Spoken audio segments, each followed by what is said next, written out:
Fala pessoal, tudo bem com vocês? Hoje a gente tem mais um vídeo dos Pequeninos de Maria e o assunto de hoje é um assunto bem legal. A gente vai falar sobre os dogmas da Santíssima Virgem. Mas o que são os dogmas? Dogma é uma palavra grega e ela significa ensinamento, decisão. Mas nada mais é do que uma afirmação da Igreja Católica, é uma verdade absoluta, inquestionável, é um sinal concreto de fé. Segundo o Catecismo da Igreja Católica, no tópico 88, olha o que ele fala. O magistério da Igreja empenha plenamente a autoridade que recebeu de Cristo quando define dogmas, isto é, quando, utilizando uma forma que obriga o povo cristão a uma adesão irrevogável de fé, propõe verdades contidas na revelação divina, ou verdades que com estas têm uma conexão necessária. Gente, nada mais é, ou seja, né, o que significa isso? É todo o dever do cristão aceitar como verdade absoluta esses dogmas. E são 4 os dogmas propostos pela Igreja Católica sobre Nossa Senhora. O primeiro deles é o dogma da Imaculada Conceição, que a gente celebra no dia de hoje, dia 8 de dezembro. E como disse o próprio Papa Pio IX, no ano de 1974, Maria foi concebida sem pecado original. Para ser a mãe do Salvador, Maria foi realmente enriquecida por Deus, com dons dignos para essa função.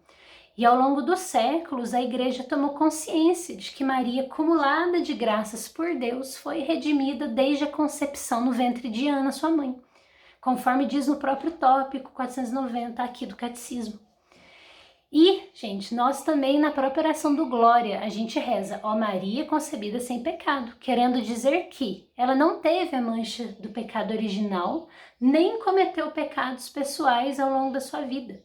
E hoje a gente celebra o dia de Nossa Senhora da Imaculada Conceição.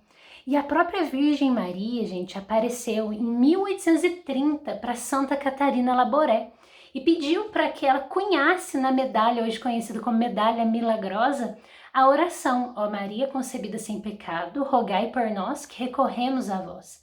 E no dia 8 de dezembro de 1854, o Papa Pio IX, ele declara oficialmente o dogma de Maria isenta do pecado original.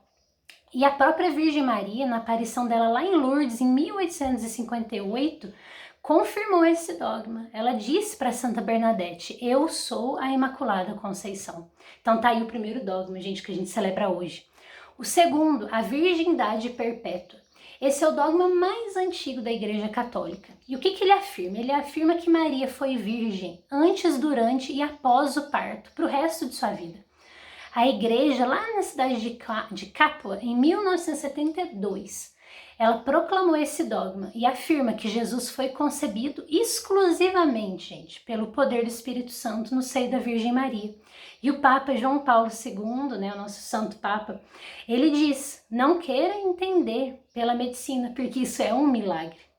Então, para quem lê a Bíblia, e a gente sabe que em vários lugares a gente encontra a menção de irmãos e irmãs de Jesus, mas de acordo com o próprio Catecismo da Igreja Católica, aqui no tópico 500, a Igreja sempre entendeu que essas passagens não designam outros filhos da Virgem Maria. Trata-se de parentes próximos de Jesus, consoante uma expressão conhecida no Antigo Testamento. Então, gente, esse aí é o segundo dogma. Agora o terceiro, a maternidade divina. Ela explica aqui no tópico 488 e fala assim, Deus enviou seu filho, mas para formar-lhe um corpo quis a livre cooperação de uma criatura. Por isso, desde toda a eternidade, Deus escolheu para ser a mãe do seu filho, uma filha de Israel, uma jovem judia de Nazaré na Galileia, uma virgem desposada com um varão chamado José, da casa de Davi. E o nome da virgem era Maria. Isso a gente também encontra lá em Lucas capítulo 1. Gente, ao contrário de nós, que fomos criados por Deus, Deus sempre existiu, sendo Jesus a segunda pessoa da Santíssima Trindade. E Maria, ela é a mãe de Deus, do Verbo encarnado. Então essa é a maternidade divina, o terceiro dogma. E o quarto, gente, e último dogma, é a assunção aos céus. Então, segundo o Papa Pio XII, no ano lá de 1950, ele proclama que a Virgem Maria é a mãe de Deus e imaculada. Então, no término da vida terrena, ela foi levada de corpo e alma para o céu. É a única pessoa que a igreja proclama que ressuscitou depois de Jesus. Gente, tem uma história muito legal sobre esse dogma. É uma história lá de 1944 na França, de uma criança chamada Gilles. Com 1 ano de idade, ele foi curado milagrosamente, graças à intercessão de Santa Teresinha do Menino Jesus. Então já começa por aí. E aos 4 anos, gente, ele recebe uma missão de Nossa Senhora para ir até o Papa Pio XII e levar uma mensagem para ele. E os pais queriam saber qual que era essa mensagem, mas ele dizia assim que a mensagem não era para os pais, era para o Papa, e que ele queria ir falar com o Papa. Mas mesmo acreditando, os pais dele não acreditavam que o Papa iria receber eles, né? Mas mesmo assim eles foram até lá. E é para surpresa deles, quando eles chegaram lá, um emissário do Papa pergunta lá na portaria onde eles estavam hospedados se por acaso tinha ali uma criança da região de Lourdes hospedada. E aí eles ficaram sem entender como que o Papa ficou sabendo que eles tinham chegado lá. Mas eles ficaram super felizes e a audiência ficou marcada para o dia seguinte. Gente, chegando lá, o secretário do Papa, ele leva essa criança para falar com ele. E o pai fica esperando lá de fora, por cerca de 1 hora.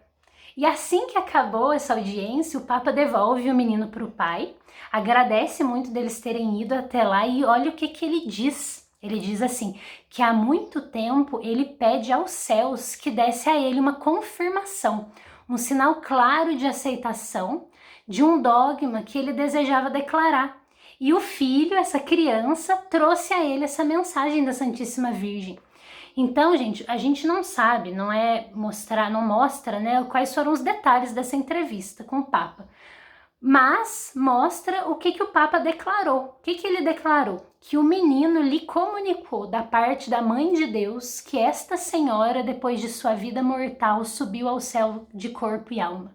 E o Papa Pio XII tinha pedido já a Nosso Senhor um sinal sobrenatural para proclamar esse dogma da Assunção de Maria. E o pequeno Gilles foi um sinal que o céu, conforme diz o próprio pontífice. E assim, em 1 de novembro de 1950, foi proclamado o dogma da Assunção de Nossa Senhora. Então, gente, olha que bacana, é uma história super bacana. E os dogmas marianos, gente, eles iluminam a nossa vida espiritual. Eles são luzes no caminho, no nosso caminho, né? Luzes que iluminam esse caminho, tornam esse caminho mais seguro, segundo o próprio catecismo número 90. E, gente, o próprio São Luís Maria Grignon, olha o que ele fala. Ele fala que Maria é o caminho mais próximo, direto e imediato para encontrar-se com Jesus. Quanto mais nós nos assemelhamos a Maria, mais temos condição de viver em uma união com Cristo. E por isso devemos imitar as virtudes de Maria, já que ela foi a pessoa mais próxima de Jesus, que mais aprendeu com ele. Então, gente, por conta de nossa pequenez, dos nossos pecados, da corrupção do nosso ser, Jesus ele nos deu medianeiros para termos acesso à sua misericórdia. Isso diz o próprio São Luís.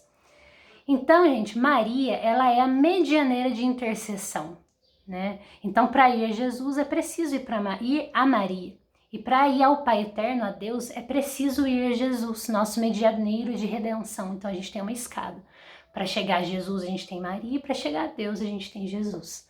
E para aqueles, né, que se admiram dizendo como é possível que o Evangelho tenha dito tão pouco sobre Nossa Senhora, o próprio São Tomás, ele fala: que mais queres? Basta te saberes que ela é a Mãe de Deus. Gente, então vamos suplicar agora, nesse momento, a intercessão de Nossa Senhora, né? Super importante.